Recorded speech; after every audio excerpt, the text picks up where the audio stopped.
Good morning, guys! Good morning, everyone! Andito naman ako sa exercise room ko. Bago ako mag-umpisa, so magsishake muna ako ng barley grass, no? So, back to the routine, no? Ito po yung barley grass with pineapple. So, I just use the pineapple. That's the main thing, no?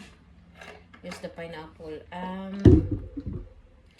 Ito yung barley grass ulit.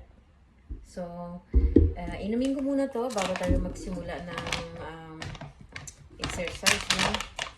So, ito na yun. Sangkot 1 spoon of barley grass. So, ito. Ingatan ko kasi para hindi matrapon.